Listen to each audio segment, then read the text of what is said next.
Bien, lo último que habíamos visto era la estructura secundaria de tipo hélice, que es un plegamiento regular mediado por puentes de hidrógeno. Pregunta, ¿cómo podemos darle una interpretación racional a esta hélice pi 4.416? Bueno, el 16 es fácil de entender. El 16 significa exacto, que son 16 átomos. Entonces, si numeramos desde acá, 1, por ejemplo, ese sería un hidrógeno. Este es un hidrógeno. Entonces, 2, 3, 4, 5, 6, 7, 8, 9, 10. Si me equivoco, me dicen 11, 12. Falta acá 13, 14, 15 y 16. Perfecto. Entonces, eso está más que claro. Que cada 16 átomos se va a formar un puente de hidrógeno. ¿Ok? Y el mismo patrón se ve en el resto. Ahora bien, ¿qué significa? ¿Cómo interpretamos 4.4? Porque claro, me van a decir, significa que hay 4.4 aminoácidos por cada vuelta. Bueno, la manera más coherente, sin embargo, de interpretar es que cada 10 vueltas hay... Exacto, sí. Entonces tendríamos que cada 10 vueltas, cada 10 giros, cada 10 ciclos, tenemos 44 aminoácidos. ¿Ok? Entonces, 44 aminoácidos por cada vuelta genera la hélice pi, que es una hélice artificial, no existen proteínas naturales. ¿Ok? Entonces, no todas las hélices existen a nivel biológico. ¿Sí? ¿Por qué el pi antes? Buena pregunta, ¿por qué le pusieron ese nombre? Sabes que nunca me lo había preguntado. Es una muy buena pregunta, claro. ¿Por qué el nombre pi? ¿Cuál es la razón de que se llame pi? Si pi es 3.14, no 4.4, entonces lo desconozco. ¿Cuál es la razón que esto se llame pi? Buena pregunta. Bueno, podríamos también decir por qué esta se llama hélice alfa. Claro, aquí tenemos otro nombre acá, hélice alfa. 3.613, entonces ya sabemos que son 36 aminoácidos por cada 10 vueltas. Y tenemos también otro tipo de estructuras, pero lo que me interesa es esto ahora. Miren, acá hay varios tipos de hélices posibles con distintos patrones de puente de hidrógeno, pero siempre es entre el oxígeno carbonílico y un protón NH. Entonces siempre tenemos oxígeno carbonílico, protón NH. Y esto ahora me interesa, fijémonos en las hélices aquí abajo. Observen aquí al lado, ¿qué es lo que era esto? Sí, eran los ángulos diedros. Y los ángulos diedros son fijos. Por tanto, si tenemos una hélice alfa, los ángulos diedros van a adoptar estos valores. Ahora ustedes dirán, ¿de qué sirve esto? Cuando uno está estudiando la estructura de una proteína, muchas veces, a partir de la cristalografía, lo que uno obtiene es, antes de ver la estructura, uno puede obtener esos números. Y por tanto, si esos números están presentes, uno concluye que la estructura secundaria presente es una hélice alfa o de otro tipo. ¿Ok? Entonces, con los números podemos saber qué estructura secundaria tenemos. Segundo tipo de estructura secundaria posible, láminas beta. Las láminas beta corresponden a un plegamiento regular que, como el nombre lo indica, es una forma de lámina o de hoja aplanada que se desplaza de manera paralela o antiparalela. Acá tenemos los ángulos phi y los ángulos psi, que también están fijos. Y vemos nuevamente que el patrón de puentes de hidrógeno es entre un oxígeno carbonílico y un protón NH. Entonces, por ejemplo, aquí dice ALA. ¿Qué sería eso? Alanina. Perfecto. Y sabemos que es alanina porque esto es un... Aquí ya hay un amino terminal en azul y este grupo de acá, un metil. Metil. Sí. Glicina, carbono alfa. ¿Qué sería esto? Un protón. Un protón. Ok, entonces tenemos una secuencia de alaninas y glicinas, lo cual es muy abundante, por ejemplo, en una fibra de músculo. En músculo hay mucha alanina y mucha glicina. Cuando tenemos que una hebra comienza con un grupo amino y la otra comienza con el ácido carboxílico, sería una lámina antiparalela. Por el contrario, aquí se muestra de manera simultánea los dos ejemplos. Si tenemos que... aquí también sería... Ya también es antiparalela, comienza con el grupo carboxilo y este otro con el amino. A eso se le llama una disposición antiparalela. Pero si comenzaran con el mismo grupo funcional, como en este ejemplo visual de acá, serían paralelas.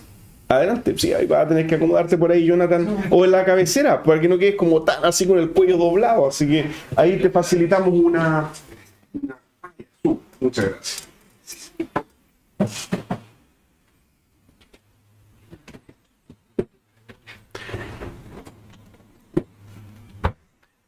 Entonces, en este caso, tenemos una disposición paralela, porque comenzamos con el mismo grupo funcional, en este caso el mismo carbonilo, y ahí se genera el puente de hidrógeno intermolecular. Pregunta, los puentes de hidrógeno,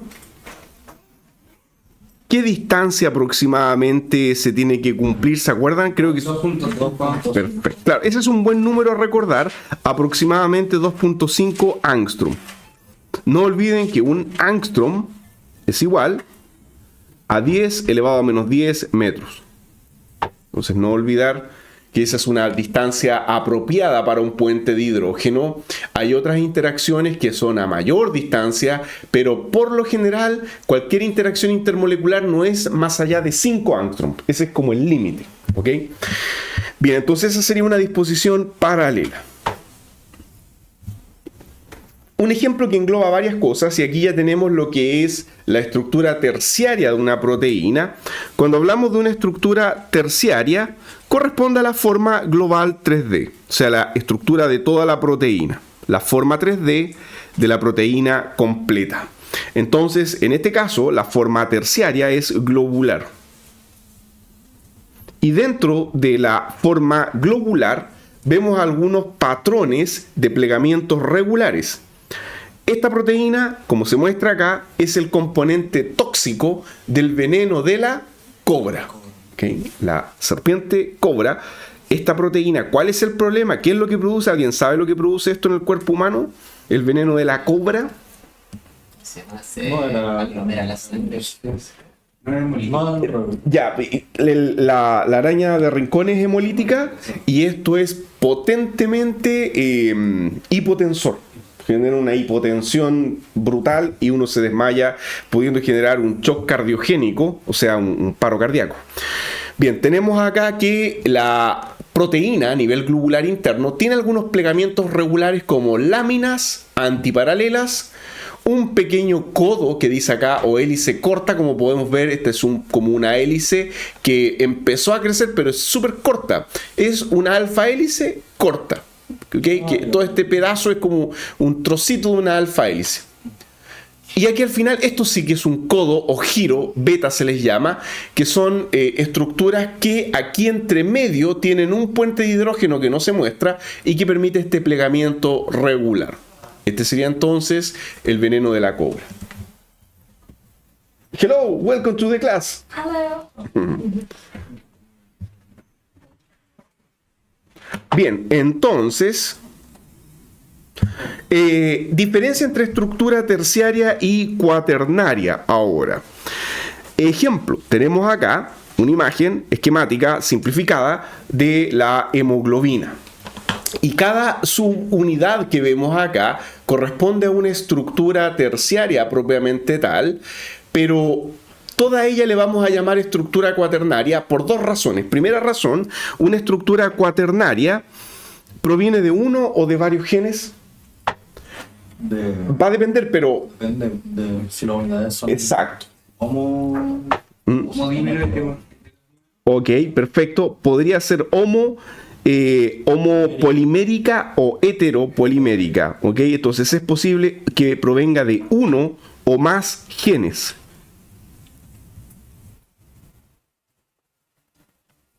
Lo segundo tiene que ver con que las interacciones intermoleculares entre las subunidades, ¿de qué tipo son?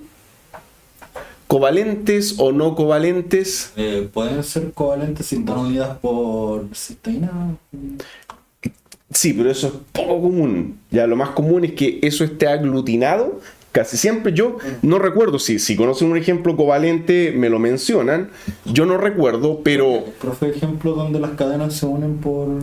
Ya, perfecto, fabuloso. No recuerdo así ahora como uno en concreto, pero... La mayor parte de las veces, vamos a decir entonces que la mayor parte de las veces son exacto. Entonces, por lo general, las interacciones son no covalentes.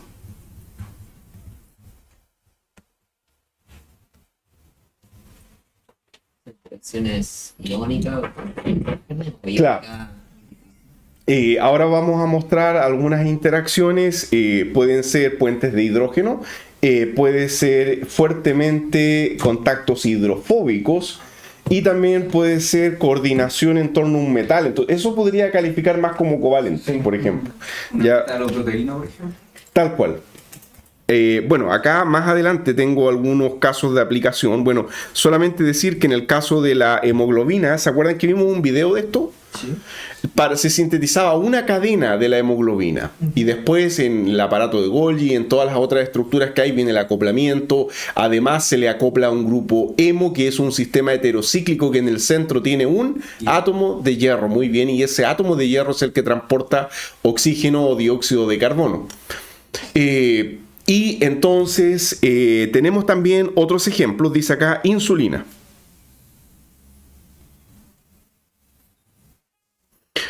La insulina, cuando está en estado artificial, en solución, por ejemplo la insulina que hay en los hospitales, en bolsas, adopta este tipo de estructura cuaternaria, que sería un dímero, como dice acá, y las interacciones entre las subunidades son de tipo no covalentes.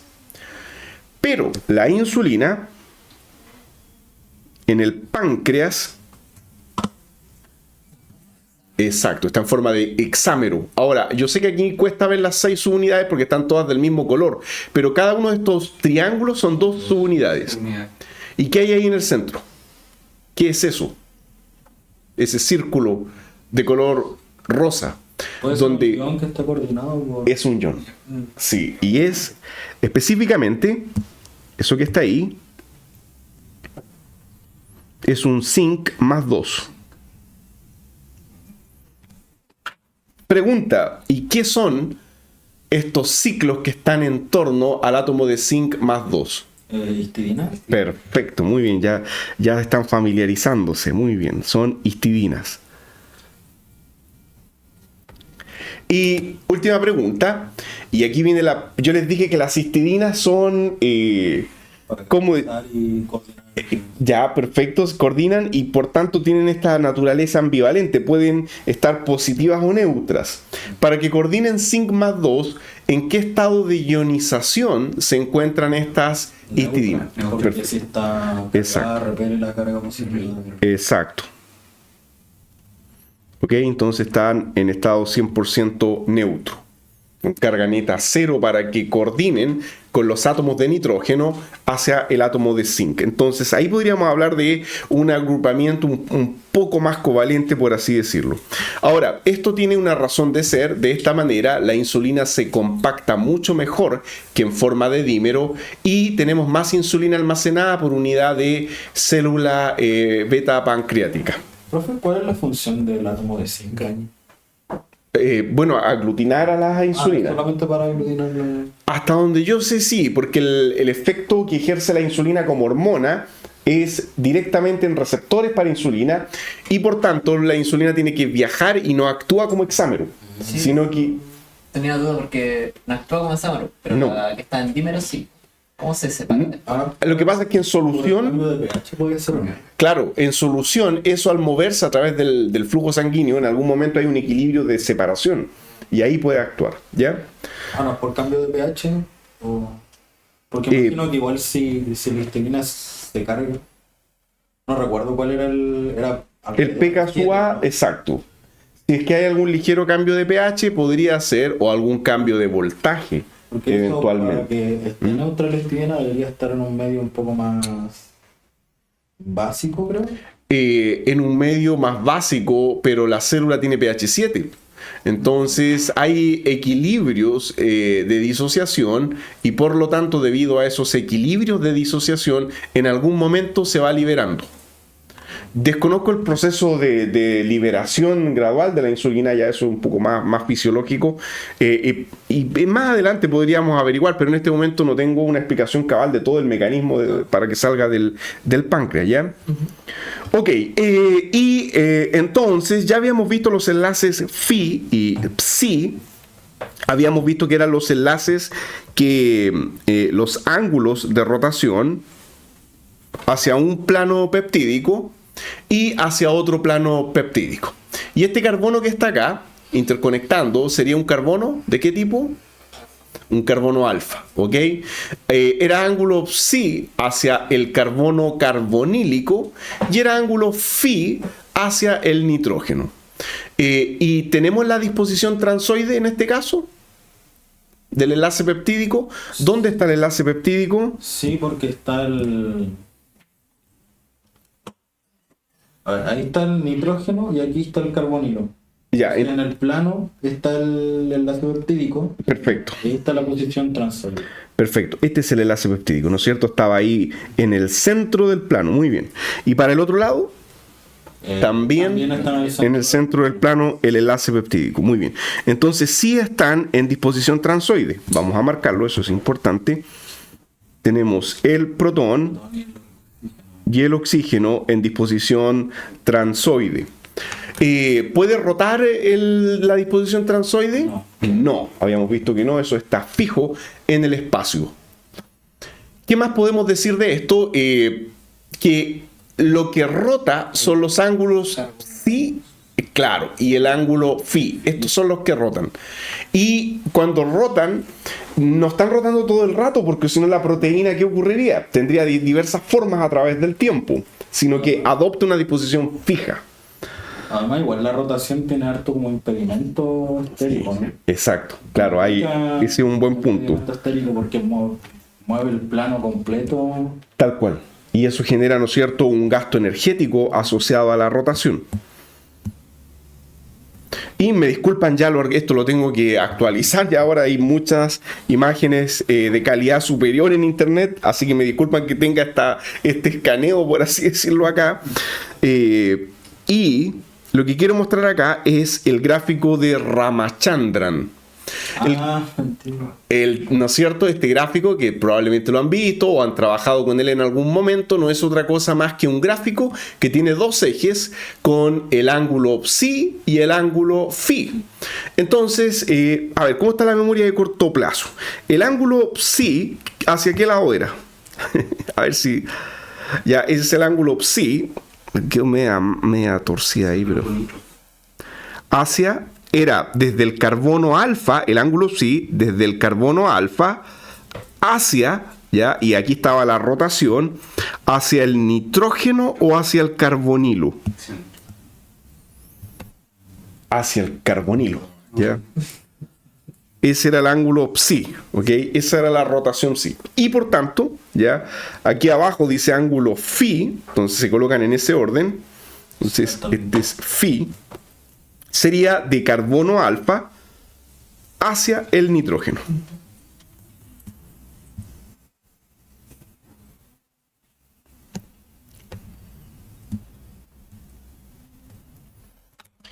Bien, bueno, ¿para qué sirve esto? Lo que pasa es que Ramachandran lo que hizo fue hacer un análisis de todas las proteínas existentes y encontró que la mayoría de las proteínas existentes de los seres vivos, proteínas naturales estoy hablando, tienen los ángulos diedros dentro de estas regiones. Miren, las no coloreadas. O sea, esta región de acá es una región donde caen muchos ángulos diedros de muchas proteínas, igual que esta y esta de aquí abajo que apenas se ve. ¿Okay? Entonces tenemos ¿cuántas áreas? Áreas permitidas. 1, 2, 3, 4. La mayoría de las proteínas tienen sus ángulos diedros en estas áreas permitidas. Entonces, ¿para qué sirve esto? Porque cuando uno hace lo que se llama... ¿Perdón? El modelamiento. Exacto. Cuando se hace, no sé si aquí tengo espacio, no puedo rayar al lado. Voy a insertar una página nueva. No me dupliqué. Ahí sí. Cuando se hace modelado molecular,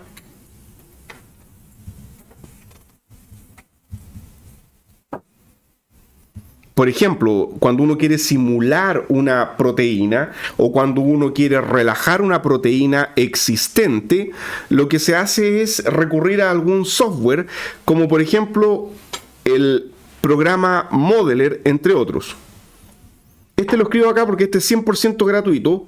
Ustedes se inscriben y por correo electrónico les llega el software. Modeler permite, por homología, crear una nueva proteína a partir de una proteína parecida. Cuando ustedes crean una proteína, tienen que determinar el gráfico de Ramachandran para ver si la proteína tiene ángulos viables. Entonces, cuando los aminoácidos se salen mucho, quiere decir que la proteína no ha sido bien modelada. Pero hay algunas excepciones a esas áreas permitidas.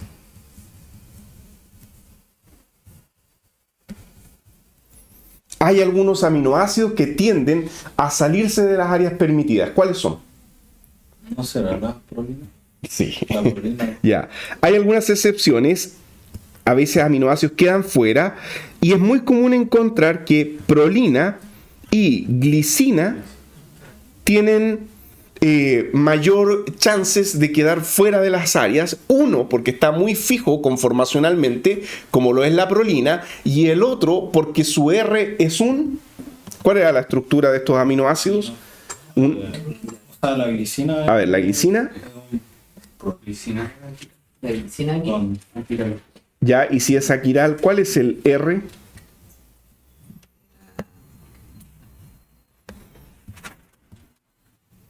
Es el aminoácido más simple que... Ya, perfecto. Es el aminoácido más simple que existe, es un hidrógeno. Entonces tiene alto o bajo impedimento estérico, bajo, y por eso sus rotaciones son muy flexibles, muy fáciles de ocurrir. Y por el contrario, prolina está súper rígida. ¿Cuál era la estructura de prolina? ¿Cómo se llama el ciclo donde está el nitrógeno?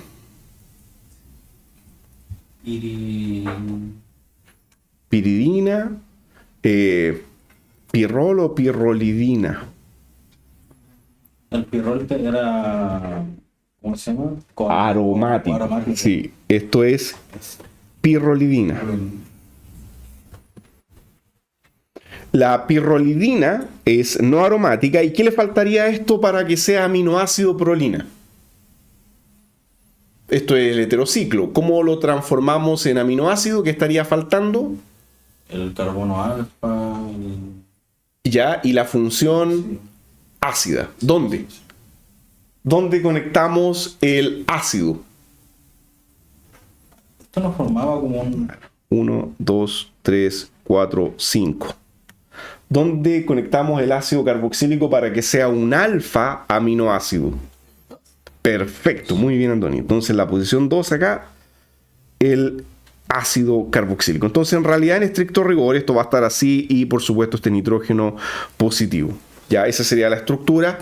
Y para que sea de tipo S, porque recuerden que los aminoácidos son de tipo S, ¿cómo tendríamos que dibujar acá el... ¿Para dónde tendría que dibujar el protón en este caso para que sea de tipo S? ¿Para atrás o para adelante? ¿Cómo? El protón no es para atrás. es que si usted lo dibuja hacia atrás, va a ser 1, 2 va a ser R. Tiene que ser. Hacia adelante va el protón y ahí tenemos la configuración absoluta de tipo S. Entonces, sí, es importante ya la prolina. Si es que nos queda tiempo, vamos a ver algunos casos de aplicación. La prolina sirve de base para el diseño de inhibidores de la enzima convertidora de angiotensina. Bien, entonces eso respecto el gráfico de Ramachandran. ¿Y de dónde vamos a obtener las estructuras de las proteínas? Ya ustedes van a hacer un docking con una plataforma gratuita que hay en internet. Ya yo les voy a dar, probablemente ya a partir de la siguiente clase, algunas labores que van a tener que ir haciendo. Y una forma de poder hacer gratuitamente un docking es la siguiente. Vamos a cargar la ventana completa.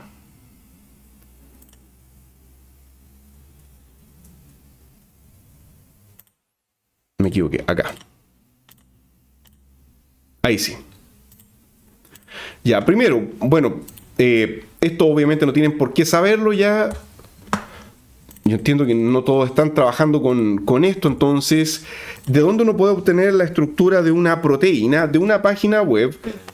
Exacto, llamada Protein Data Bank. Basta que escriban en el Google Protein Data Bank o PDB. Con el PDB sale. Y, a ver, PDB Sí, es gracias, exactamente lo mismo.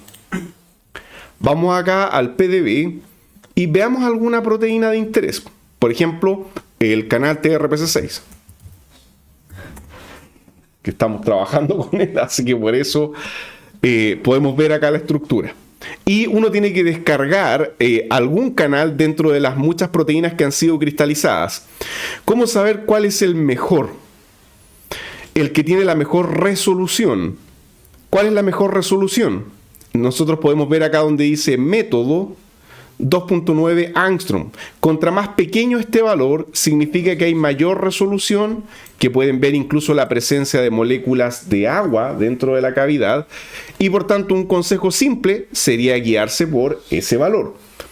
Pero eso no lo es todo, miren. Creo que era este el que trabajamos nosotros, Cristian. Ya, voy a entrar ahí. Hay varios y ustedes dirán, ¿y por qué trabajan con ese código? Ya, bueno, uno de los factores ya dijimos que era tener una baja resolución. Contra más bajo este valor, mejor. Aquí estamos en un valor razonable. Pero miren lo otro, aquí al lado, claro, tenemos el score de la proteína, qué tan buena es la calidad de esta proteína. Y uno de los últimos valores que vemos acá es outliers de las cadenas. Outliers de las cadenas laterales, de las cadenas de la proteína, que como ustedes pueden ver, la estructura tridimensional es como una copa, pero tiene varias estructuras. ¿Cómo se llamaría esto? Muy bien, tiene varias alfa hélices dentro de la estructura. Son casi pura alfa hélice, claro que sí. Y fíjense que aquí abajo dice que los outliers, lo que detecta acá, está en azul, o sea, es un buen valor, 0.3%. Contra más a la derecha es mejor el score. La proteína tiene pocos outliers, pocos aminoácidos que hayan quedado con ángulos diedro phi y psi en valores anómalos, o sea, fuera de las áreas permitidas de Ramachandran. Por tanto, ahí tienen una manera de ver, díganme. ¿Cuál sería un rango límite en cual uno tendría que descartar en este caso? ¿O... No, siempre es por comparación. Hay varias opciones, pero es la que tenga el mejor. Ya. Claro, uno descarga todo esto y hace una comparativa integral. Por ejemplo, así, miren. Si es que el día de mañana tienen que presentar esto, que es típica pregunta cuando uno trabaja con una proteína, la pregunta es, ¿por qué usted escogió esa proteína? Miren. Voy a mostrar lo siguiente. ¿Por qué escogió esa proteína? Usted lo puede responder así.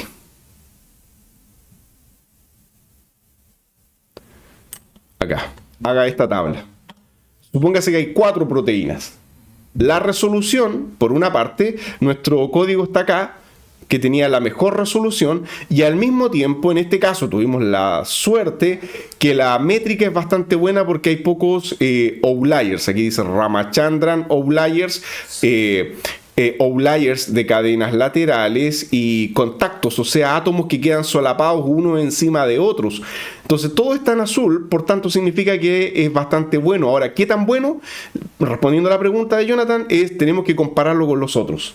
Ahí uno escoge la mejor. Ya aquí no hay un valor exacto en este gráfico, sino que estos gráficos tienen sentido en el contexto de una comparativa. Bien. Lo otro, dentro de este sitio web, ya que le pueden sacar mucho provecho, si ustedes quieren directamente ver, por ejemplo, en este caso en particular, la cavidad agonista, como dice acá, este cristal, esta molécula viene cristalizada con el ligando agonista AM0883, es un compuesto de síntesis y probablemente si es que nos vamos aquí abajo, acá está la estructura. ¿Ven? Aquí está la estructura, está con un código aquí al lado, dice R0D, pero este corresponde al nombre UPAC de el AM que estábamos viendo acá. También viene un colesterol pegado y también viene un fosfato lipídico pegado a la proteína, eso hay que eliminarlo cuando uno procesa la estructura. Si ustedes quieren ver la interacción como viene el cristal, que eso es súper importante, muy simple, se vienen acá abajo donde dice Ligand Interaction y lo pueden ver ahí mismo.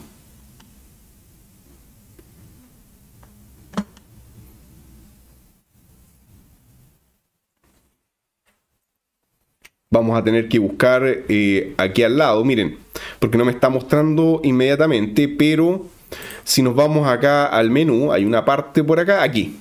Entonces, acá en esta opción, seleccionamos el nombre del compuesto, que vimos que era este, el número 4, R0D, y ahí. Entonces ahora esto se centró automáticamente. Y en color verde se muestra el fármaco, el ligando, estableciendo las interacciones intermoleculares con el resto de la proteína. Entonces, si nosotros rotamos un poco, podemos ir viendo las interacciones intermoleculares y podemos girarlo. No recuerdo bien cómo se giraba y ahí se me escapó con el mouse. Ya, pero la gracia es que uno puede ver la cavidad con las interacciones y eso no es una simulación. Eso es como venía el cristal resuelto experimentalmente. Es muy bonito esto, ya uno lo puede ir girando, ver la estructura completa. Este es el poro por donde pasan los iones de calcio en este caso. Ok, entonces eso respecto proteínas y por tanto ahora noten como título interacciones intermoleculares. Interacciones intermoleculares. Ya denme un segundo para cambiar el apunte. ¿Sí? Que tuviera esa molécula en específico, era como para comprobar, por ejemplo, estudios futuros, comprobar con otros homólogos de esa molécula y... Claro, sí, sí. Por ejemplo, como esta molécula viene con un agonista, sabemos que esa cavidad donde está ahí, claro, es la cavidad para los agonistas. Porque también este tiene antagonistas, pero esa es otra cavidad. Sí. En algunos receptores es la misma cavidad, pero en este canal no, son cavidades diferentes, ¿ya? Así que buen punto, claro, depende de lo que uno quiera diseñar. ¿Ok? Un segundo ya para pasarme al apunte de interacciones intermoleculares. A ver.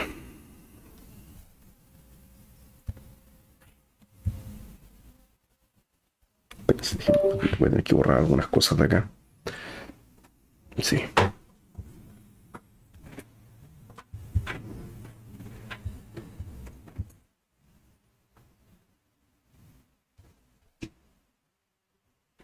Debería haber una función para limpiar páginas, ¿no? Tal vez en otros programas hay, pero en este no.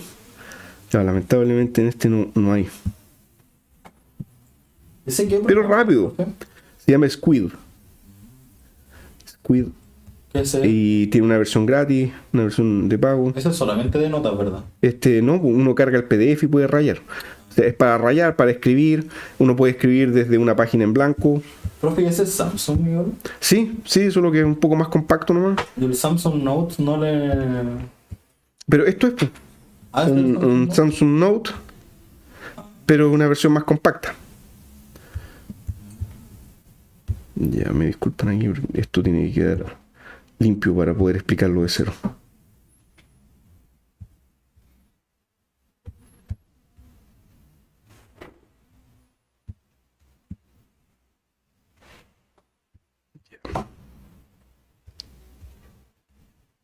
Ahora sí.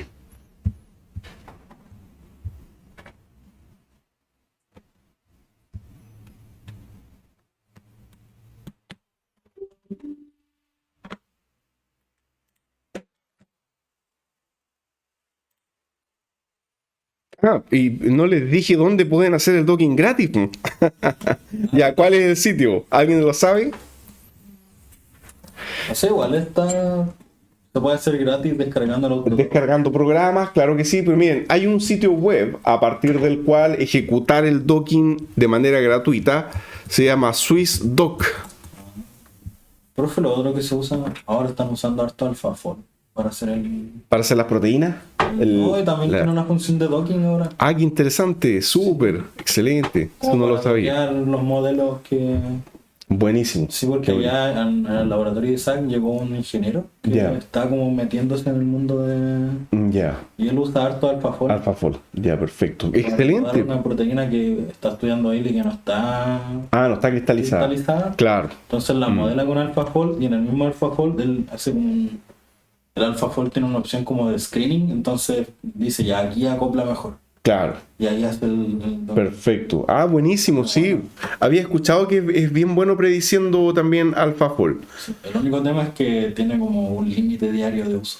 Ah, a menos pucha. que uno pague Claro, carito. claro, sí. Bien, miren, acá está. Entonces, SwissDock, ustedes ingresan el ligando en código SMILES, ingresan el código PDB de la proteína que quieren y tienen que definir la caja, o sea, se va a cargar acá y ustedes van moviendo estos números para que haga el docking en la región donde debería hacerse el docking, no en cualquier parte. Y luego, no sé si hay otros parámetros por acá que configurar. Uno puede dejar por defecto varias de estas cosas, ingresan un correo electrónico y start. Así de simple, ya. Muy simple, al grano, y les llega un correo cuando ya el cálculo está terminado. Así que como pueden ver, ¿Eso qué informe entrega? Entrega un informe. entrega la imagen. Entrega. Sí, y hasta donde tengo entendido, uno puede descargar el resultado y verlo con cualquier visor después en el computador, ¿ya?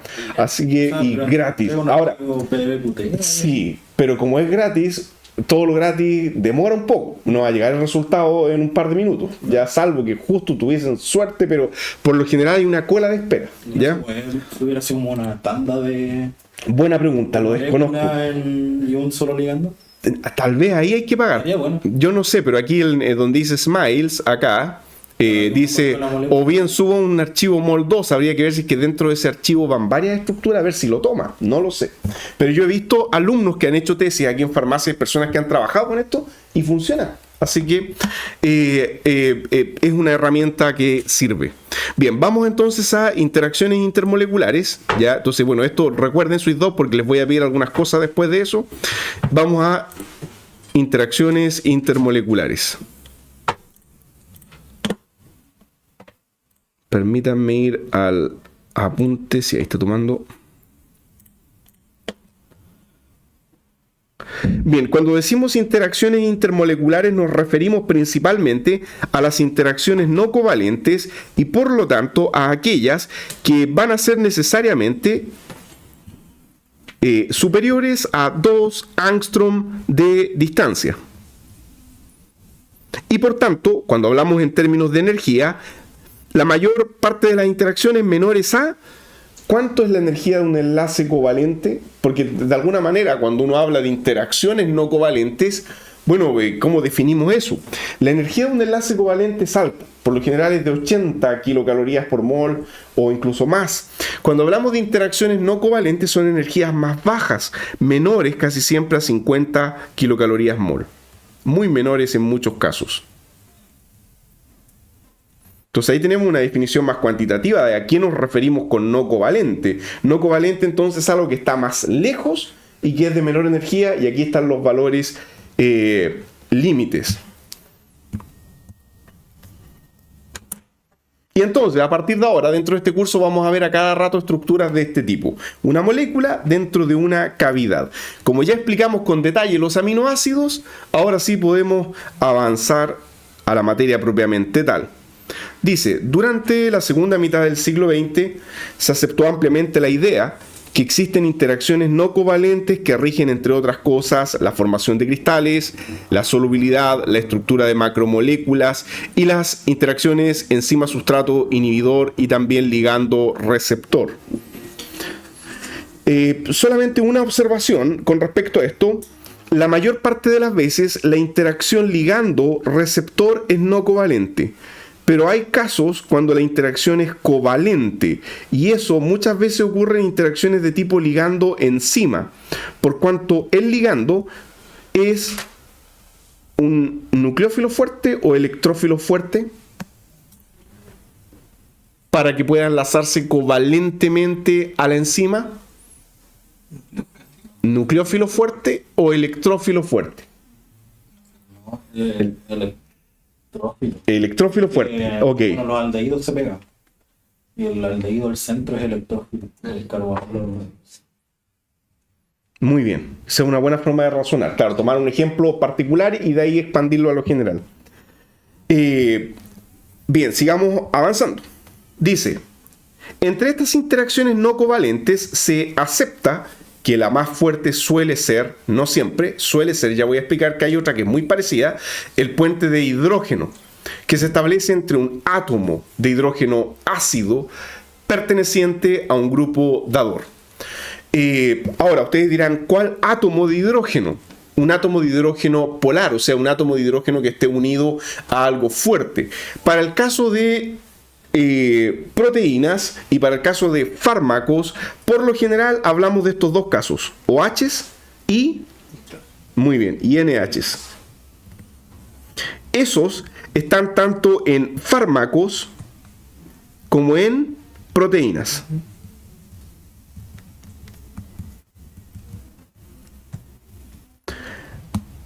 ¿Y qué otra posibilidad podría darse solo en un fármaco? A ver, pero yo, el protón polar. El SH. Exacto, porque tiene que estar conectado al resto de la estructura orgánica y en estos tres casos de arriba la molécula se acabó. Sí. ¿No es cierto? No puedo tener el flúor con un enlace, el cloro con un enlace o el bromo con un enlace. Entonces, este sería un caso propio de solamente un fármaco, pero hay un problema. Es muy raro que un fármaco tenga un grupo SH. Es Igual, muy extraño. ¿Por igual qué? reaccionar con la cisteína. Que se- ¿De disulfuro que puedes poner? Miren, más que eso hay otro problema acá. Es que, a ver, ¿cuál es el pKa de un SH? Esto es más ácido que un alcohol convencional, ¿ok? Probablemente tenga un pKa cercano a 10. Tiene mucha reactividad, entonces hay dos cosas. Es fácilmente oxidable, o sea, se va a metabolizar muy rápido, ¿ok? Es fácilmente oxidable. Y segundo, los grupos SH se ha visto que en muchas personas son súper alergénicos.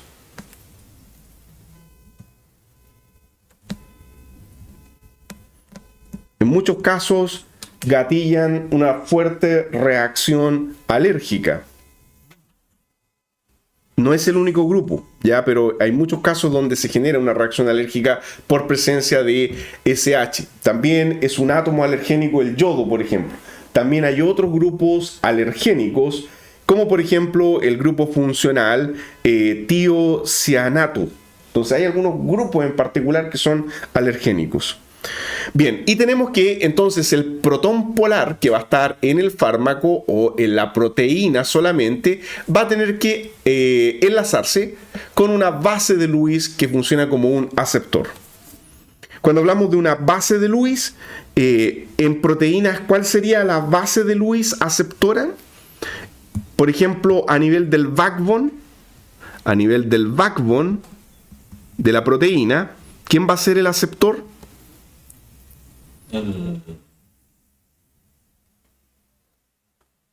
Si tenemos que Oxígeno, ¿no? el oxígeno ya del carbonilo. Sí. Muy bien, el oxígeno del carbonilo. ¿Quién más podría ser? Claro, el nitrógeno, pero es más malo. ¿Ok? Entonces, Mejor tal cual. Ya, el nitrógeno del grupo amida también podría ser, y se ha visto que hay interacciones, pero de peor calidad que con el oxígeno. ¿Por qué? porque tiene los protones sea, tiene solamente un ángulo de... Puede aceptar solamente a través de un par, en cambio este tiene el doble de capacidad, ok, hay un factor estadístico, pero además, El volumen del... miren, no es tanto por eso. ¿Qué pasa? El nitrógeno, ¿a quién está conectado en el backbone? Al carbonilo. Es una amida. ¿Y qué habíamos dicho de las amidas? Que el par electrónico está conjugado con el carbonilo y por tanto es exacto, es más malo como aceptor. Entonces les digo, se ha visto, sí, pero la calidad de la interacción no es tan intensa como con el átomo de oxígeno. Ya, y en el residuo ahí hay muchas posibilidades. En el residuo tenemos un lote de grupos funcionales que podrían actuar tanto como dador como aceptor. Ejemplo, si en el residuo pensemos a ver cómo está la memoria de corto plazo, mencionemos algunos. Residuo de triptófano. ¿Va a ser aceptor o dador? Puede ser aceptor y dador. No puede ser ambos. Pero principalmente porque... Tiene un grupo También H. está conjugado. Hay cuidado. Grupo, no, era un grupo. ¿Qué es lo que...? Ya. A ver, cuidado, el triptófano tiene un indol. Ya, y el indol es aromático, por tanto, principalmente como dador. Sí. Ya, a ver, pensemos en otro. Tirosina. Tiene unos H. 1H conectado a un anillo aromático. Principalmente, entonces, ¿cómo? También dador. Pero, como tiene un oxígeno que está en resonancia, también puede actuar como aceptor, pero de peor calidad. ¿Ok? Entonces también podría ser aceptor, pero no tan bueno, porque dicho oxígeno está en resonancia con el anillo de benceno presente en tirosina. Sí. Y ahí último ejemplo, asparagina. Ahí les di uno complicado. Ya, ese tiene una amida en el residuo. Entonces en el residuo tenemos que eso tiene una amida. Y por tanto puede actuar como aceptor y dador. Ambas cosas, ¿ya? En el oxígeno principalmente como aceptor y los protones como dadores, no tienen otra opción. Pregunta, ¿en las proteínas vamos a encontrar flúor, cloro y bromo? No. No, pero en los fármacos sí, ¿ya? Y por tanto en los fármacos actúan como aceptores, ¿ya? Bien, vamos avanzando para ir colocando ejemplos concretos, ya, pero es bueno hacer estos ejercicios de ir reforzando la memoria de corto plazo, ya, para que esto perdure a través del tiempo. Dice acá, estos puentes de hidrógeno tienen energías que abarcan una gama muy amplia, posiblemente desde 1 kilocaloría por mol hasta 40 kilocalorías por mol. ¿Se acuerdan que yo les había dicho que todas las interacciones intermoleculares eran menores a 50? Entonces aquí estamos dentro de un rango, se fija hasta 40, dice que puede llegar. Pero sus valores más frecuentes no están en la mitad, sino que son cercanos a 5 kilocalorías por mol. ¿De qué depende que la interacción sea fuerte? O sea, ¿por qué no siempre es 40? ¿De qué factores va a depender que el puente de hidrógeno sea fuerte o débil? ¿Qué creen ustedes? Sí, la orientación. Exacto. Entonces, un factor va a ser la distancia entre el oxígeno y el protón polar, y el otro factor es el ángulo. Muy bien.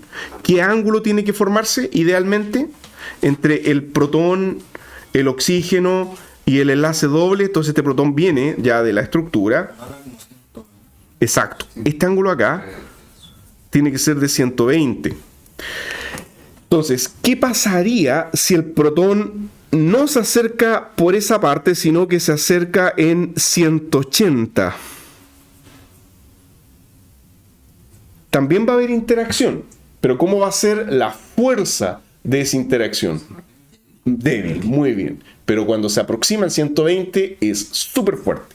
Entonces en los docking, cuando ustedes revisen el docking de lo que van a hacer, tienen que ver si el ángulo es apropiado o si quedó topando para cualquier lado. Ya eso es súper importante, revisar el ángulo de la interacción. O sea, hay que hacer un análisis visual del resultado. Y la distancia también se puede medir. Ya recuerden que la distancia es raro ya que sean distancias superiores a 2.5 angstrom. Ese es un valor promedio, ¿ok? Menor que eso, ¿cuál es el problema? Alguien podría decir, pero si es más cerca mejor. No tan así, depende. Hasta 2 angstrom, se han visto puentes de hidrógeno 1,8. Ya están. ¿Cuál es el problema? Que si se juntan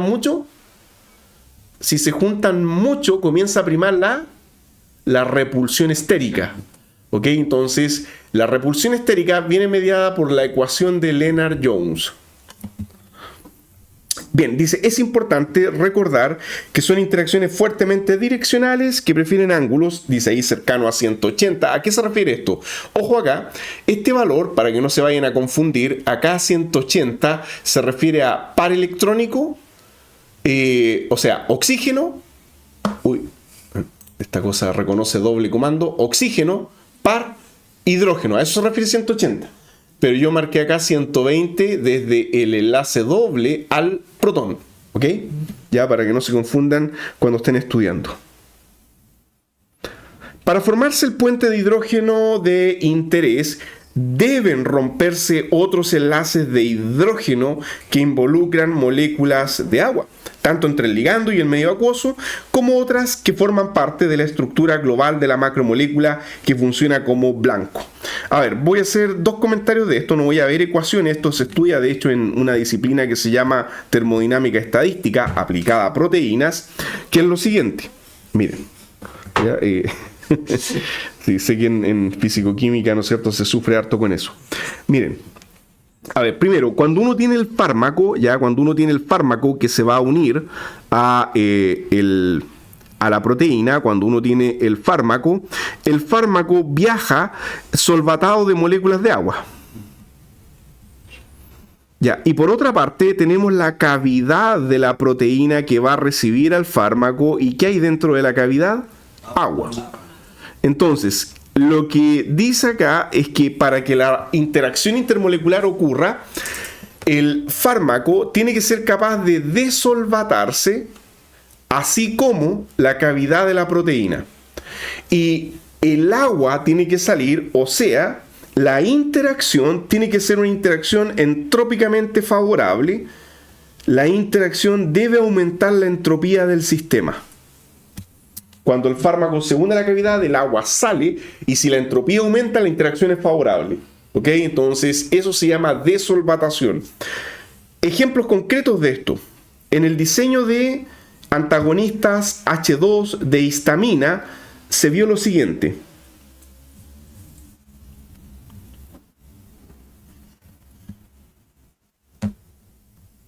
Esa es la estructura de un antagonista H2 de histamina. Acá tiene un anillo aromático que por lo general es un imidazol. Tiene una cadena conectada a un grupo polar no ionizable en medio acuoso, como por ejemplo la cimetidina, la famotidina, la ranitidina y todos esos agentes que hay para la úlcera. Bueno, ¿cuál es el problema? Que el oxígeno funciona muy bien desde el punto de vista teórico, pero tiene un problema y tuvo que ser reemplazado por azufre. Vamos a decir que oxígeno y azufre son isósteros. Significa que tienen comportamiento químico similar, pero no son iguales. Tienen comportamiento químico y una propiedad electrónica similar. El problema tenía que ver con esto. ¿Qué es lo que pasa? ¿Cuál de los dos es más solvatable? Muy bien. El oxígeno es muy solvatable, tiende a formar puentes de hidrógeno muy fuertes con agua y por tanto la interacción con el receptor era mala, pero no porque el fármaco no tuviera la forma apropiada, es que no se desolvataba apropiadamente, y si no se desolvata no puede hacer las interacciones con los aminoácidos, sino que las hace mediadas por agua. Por eso que se tuvo que cambiar por azufre, que es más lipofílico, menos solvatable.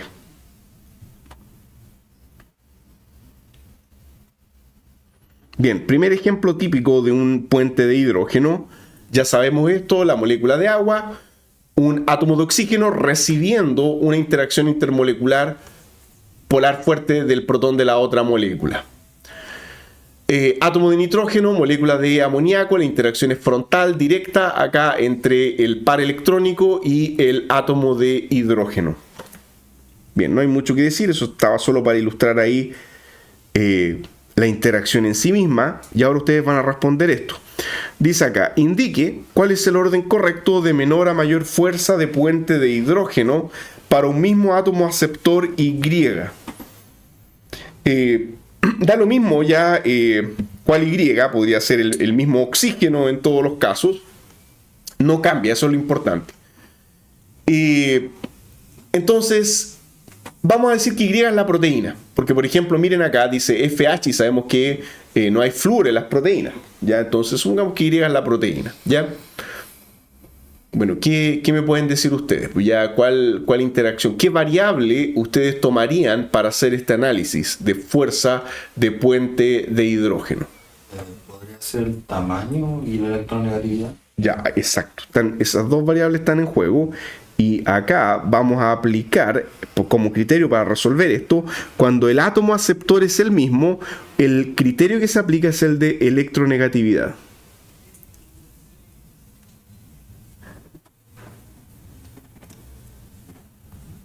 Ya, entonces, a mayor electronegatividad, vamos a tener que es más fuerte el dipolo. A mayor electronegatividad, el dipolo es más fuerte. Por tanto, ¿cuál dipolo es más fuerte? ¿OH, NH o FH?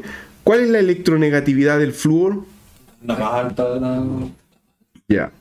El flúor es 4.0, el oxígeno es 3.5 y el nitrógeno es 3. Entonces, el dipolo más fuerte es FH, ¿cierto? ¿Dónde vemos la interacción con FH como la de mayor fuerza? ¿En cuál alternativa? Está de menor a mayor, así que...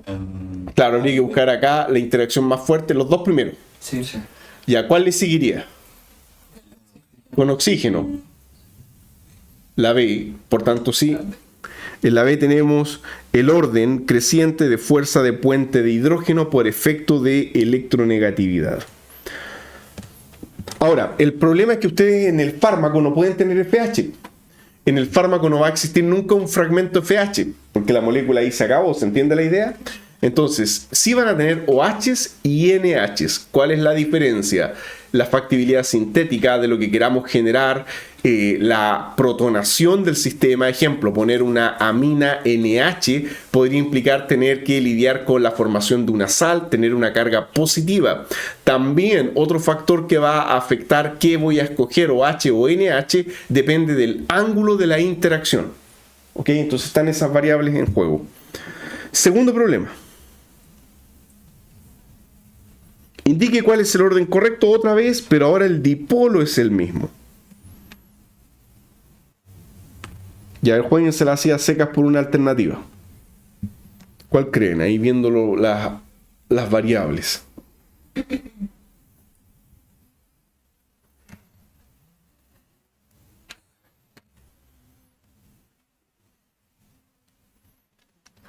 Ya, a ver, ¿qué es lo que pasa aquí? En este caso no es tan trivial.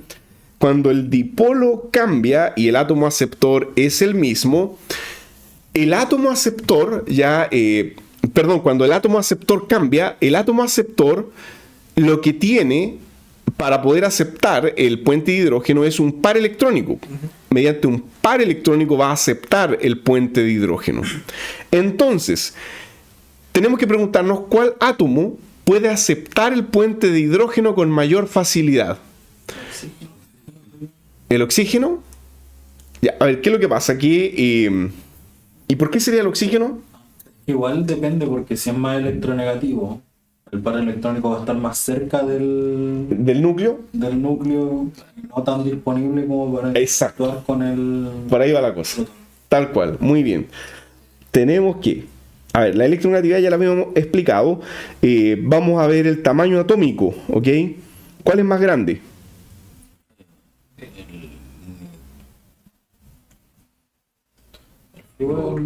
Chico, no sé, yo... Exacto. Entonces, tenemos que contra más grande el átomo y por lo tanto menos electronegativo, comparte mejor su par electrónico. El par electrónico está más lejos del núcleo, lo comparte mejor. Entonces el par electrónico es como que se va achicando esto, por así decirlo, y acá está tan pegado al flúor que el flúor no lo quiere compartir. Entonces el nitrógeno comparte mucho mejor el par electrónico que oxígeno y a su vez que flúor. ¿Cuál entonces va a tener la mejor tendencia a formar puente de hidrógeno? Con nitrógeno. ¿Y cuál alternativa sería esa?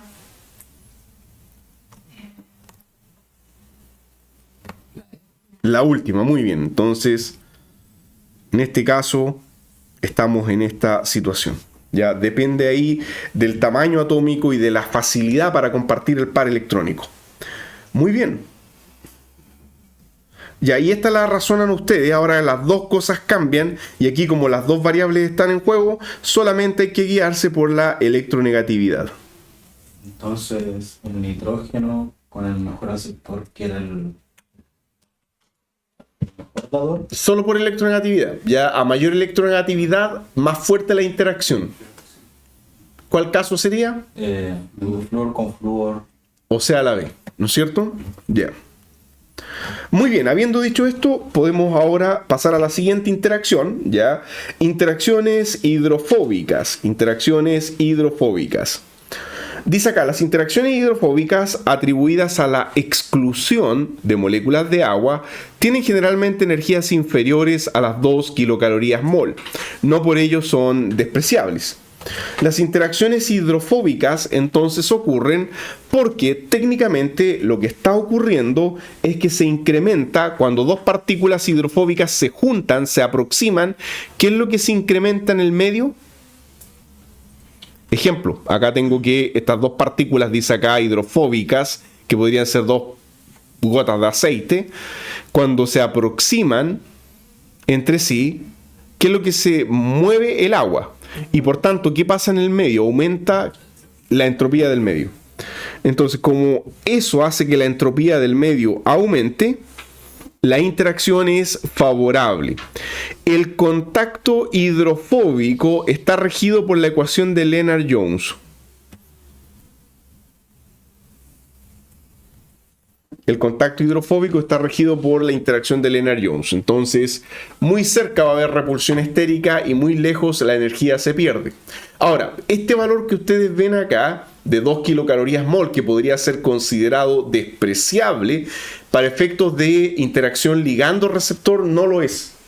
Hay muchos fármacos que se estabilizan casi por puras interacciones hidrofóbicas. A ver, permítanme ver si tengo un ejemplo concreto acá. Depende de la característica del bolsillo igual. Claro que sí, hay bolsillos de proteínas que son más hidrofóbicos que otros. Aquí mismo, miren, resulta que cuando estábamos estudiando este tema de TRPC6, nos dimos cuenta de esto. Un poco más acá, espérense. Que la cavidad igual es bien hidrofóbica. Exacto, la cavidad es súper hidrofóbica, miren. De hecho, está cerca de donde se une la membrana, hacia abajo. Y está cerca de la membrana, muy bien. Ya, miren, para que aquí todos puedan ver. Este es un ligando de literatura, un fármaco experimental. Y está reportado que es muy bueno como agonista de este canal de calcio. ¿Y cómo se estabiliza dentro de la cavidad? Solo tiene un puente de hidrógeno. Y todo el resto es hidrofóbico. De hecho, la molécula es súper hidrofóbica. Pregunta, ¿tiene algún grupo que se pueda cargar a pH 7? El nitrógeno. ¿Cuál nitrógeno? Del anillo no aromático. A ver, este de acá. Ese. A ver, cuidado. Este nitrógeno... No está conjugado con el reunamida. Exacto. Por tanto, está neutro. ¿Cómo se llama este ciclo? Yo siempre fastidio con eso, que es para que no sepamos ya los nombres de los heterociclos. Piperidina. Muy bien, ya. Y tenemos acá en la benzoimidazolona que los dos nitrógenos no son básicos, porque también están en resonancia con este carbonilo. Pregunta, ¿qué está haciendo el triptófano acá? Un puente de hidrógeno. O sea, ¿quién está dando el puente de hidrógeno? El triptófano. ¿Mediante qué cosa? El nitrógeno, sí. El NH del anillo indol. ¿Ok? Exacto, entonces el NH está, por eso la flecha va hacia el oxígeno. Y todo el resto son interacciones hidrofóbicas, pero lo suficientemente importantes para que esta molécula quede pegada en la cavidad, y de hecho así está en el cristal. ¿Okay? Bien, volvamos entonces a la molécula, al apunte, perdón.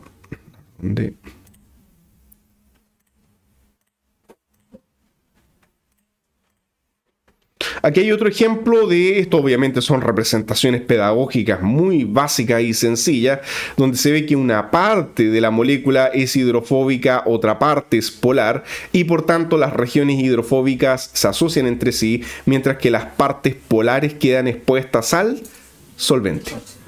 Ahora, este principio de parte expuesta al solvente se ocupa también en química medicinal cuando cierta parte del fármaco queda expuesta hacia el solvente.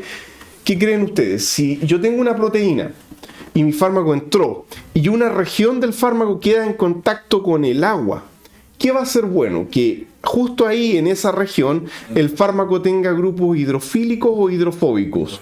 Hidrofílicos. Y así la misma agua ejerce una presión hidrostática para que la molécula quede ahí unida a esa cavidad.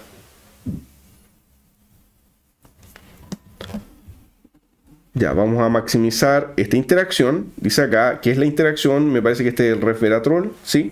Un agente con propiedades antitumorales se está estudiando, el resveratrol, esta molécula que son dos anillos aromáticos con grupos fenoles conectados por un enlace doble y por lo tanto esto es de disposición E. ¿No es cierto? No es Z, es E, aquí hay un enlace doble. Y tenemos que en color gris lo que se está mostrando acá son las interacciones hidrofóbicas. Las interacciones hidrofóbicas son por lo general a no más de 4 angstrom de distancias. Entonces la distancia es por lo general menor a 4 angstrom. Entonces como podemos ver están a mayor distancia que un puente de hidrógeno. Y todo el resto son los aminoácidos. Ejemplo. ¿Qué es lo que es este de acá arriba? Histidina, muy bien. ¿Y estos de acá? Tirosina. Tirosina, muy bien. Una tirosina, otra tirosina. ¿Y este de acá abajo? Muy bien, solo que el benceno aquí está secante al plano de la pizarra. ¿Ok? ¿Y qué es lo que es esto? Asparagina. ¿Asparagina o aspartato? Aspartato, muy bien. De hecho, el carboxilato extra está hacia el fondo y por eso no se ve muy bien. ¿Ok? Y finalmente THR, treonina, que tiene ahí un CH2OH en la cadena. ¿Ok? Tiene un alcohol. Muy bien. Tercer tipo de interacciones, las interacciones de Van der Waals. Interacciones de Van der Waals. Las interacciones de Van der Waals las tienen todas las moléculas. Las interacciones de Van der Waals son de las más débiles y por tanto no las consideramos relevantes para el diseño de fármaco porque todas las superficies tienen interacciones de Van der Waals entre sí. La energía fluctúa desde 0.1 kilocalorías por mol hasta 1 kilocaloría por mol. Dice que a más de 6 angstrom ya no se observan. O sea, tenemos el límite 6 angstrom de distancia y a menos de 4 angstrom son interacciones de tipo repulsivas. Por tanto, las interacciones de Van der Waals son las interacciones de tipo, técnicamente hablando, dipolo, exacto, dipolo inducido transitorio.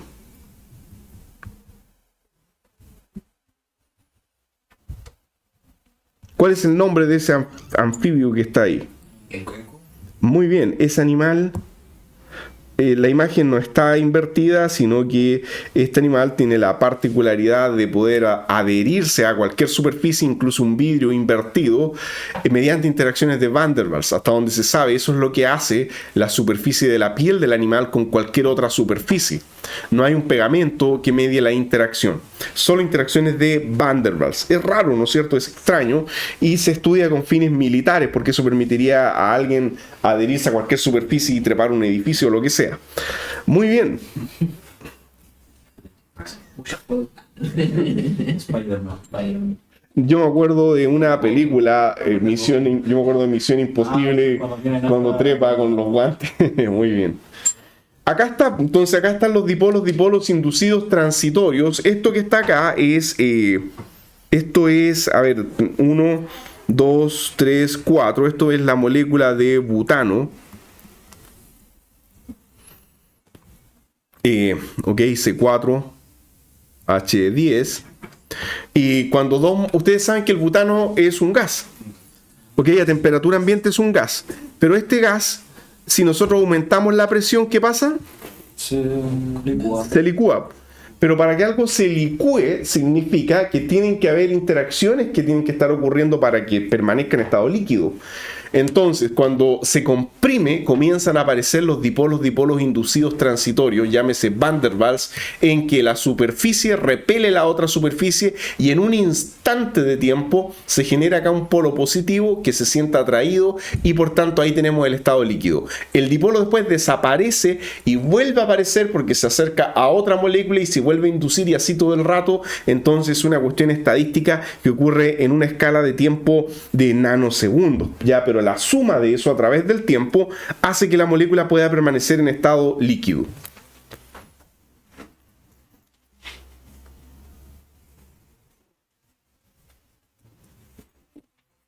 Pi stacking, interacciones de pi stacking o apilamiento pi. Otras interacciones no covalentes de energía cercanas a las 5 kilocalorías por mol son las de apilamiento pi stacking. Ahora, este valor, 5 kilocalorías por mol, era el valor más común de... Muy bien. Era también el valor cercano de un puente de hidrógeno. ¿Ya? Por tanto, estas interacciones de pi stacking se confunden muchas veces con interacciones hidrofóbicas. No son lo mismo. ¿Cuánto era el valor de las hidrofóbicas? Memoria de corto plazo. Mayor a 4 y menor a 6. A ver, cuidado, esa era la distancia, ya en Angstrom. Las hidrofóbicas eran alrededor de 2 kilocalorías mol. Entonces, estamos hablando acá que si estos dos anillos se están acercando y generan ese valor, algo más complejo que un contacto hidrofóbico está ocurriendo, porque el valor es superior en energía. Lo que está ocurriendo entre estos anillos es que hay un acoplamiento orbital. La nube orbital de un anillo se acopla o se atrae con la nube orbital de otro anillo. ¿Cuándo teóricamente esto funcionaría mejor? Cuando un anillo tiene un electroatractor y el otro anillo tiene un electrodador, exactamente. Así tendríamos un anillo electrodeficiente y un anillo electroenriquecido, y eso fortalecería la interacción. El pi stacking teóricamente funcionaría mejor si uno tiene más, el otro tiene poco, y ahí la nube orbital se acopla mejor. Distintas posiciones en el espacio. ¿Podría dar un ejemplo de eso? Porque uno podría ser un oxígeno y el otro... Sí, podría ser, por ejemplo, un átomo... Ya, pero cuidado. Claro, el oxígeno, pero un segundo. El átomo de oxígeno, si es que está conectado como un éter, podría actuar muy bien. Pero cuando es un éster ya no es tan electroatractor, porque cuando es un éster, recuerden que después de eso tiene un carbonilo.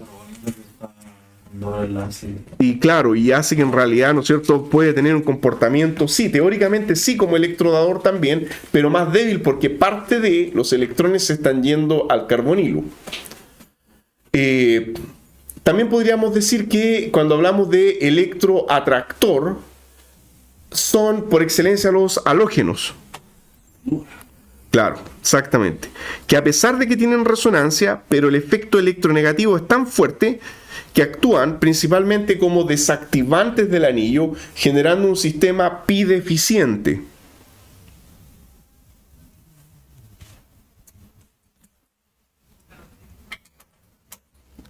También va a depender de cuál es el anillo aromático. Ejemplo. A ver, lo voy a hacer aquí mismo. Miren, voy a borrar. A ver, pregunta. Voy a borrar acá y voy a dibujar aquí en este extremo un átomo de nitrógeno. Entonces, pregunta, miren, si la molécula fuese así, ¿ya? ¿Cómo se llama este anillo? ¿Cuál es el nombre de este anillo? ¿Pirimidina o piridina? Piridina, muy bien. ¿Cuál es pi deficiente y cuál es pi enriquecido? Arriba de pi enriquecido porque tiene el... A ver, ¿están seguros? No, Miren, acá... electronegativo, quita... Exacto. Y miren, les voy a mostrar brevemente. Ya, esto siempre se refuerza con una imagen que aquí lamentablemente no la tengo, pero sí la tengo en otro apunte, miren.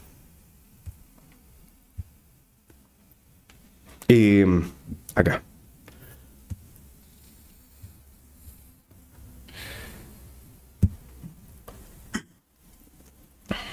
Acá en el centro está el anillo de benceno.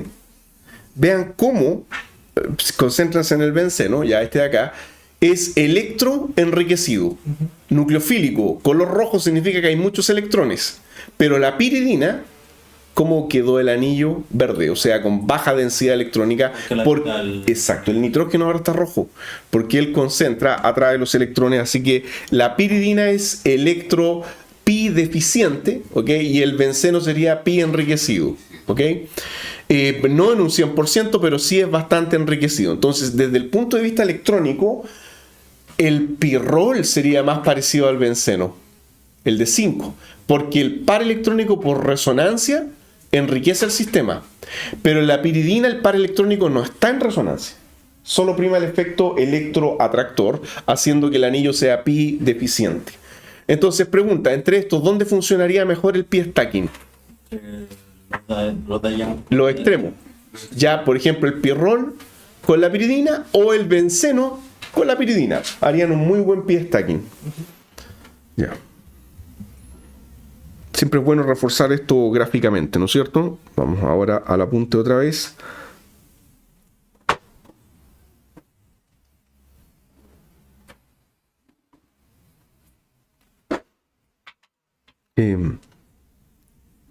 Acá. Ya, falta poquito, ya estamos terminando. Solamente decir que la forma en que se acercan puede ser directamente paralelos o en forma de T. ¿Ok? Entonces esta es la forma de T. Puede estar así directamente o también un protón mirando directamente hacia la superficie del anillo. Aquí, bueno, lo mismo, solamente mostrando las nubes P de los anillos, cómo es que esto es más que una interacción hidrofóbica y cómo la interacción atractiva prima por sobre cualquier otra potencial repulsión de la nube electrónica. Y para terminar la idea, con esto concluyo, un ejemplo clásico de interacciones de pi stacking dentro del mismo material genético. Muy bien. Cuando uno hace un zoom de una hebra frente a la otra hebra, tenemos acá el puente de hidrógeno entre, ¿cuál es la base púrica? ¿La de la izquierda o la de la derecha?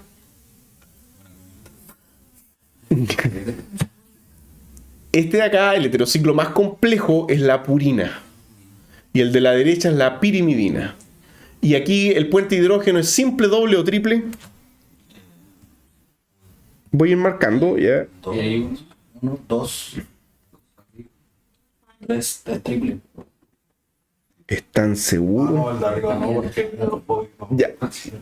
Un carbono, no. Ya, más que la distancia, es que este átomo es un carbono. Ahora ustedes dirán, ¿y no puede un protón unido a carbono? Sí, les voy a compartir un paper, pero en situaciones muy especiales.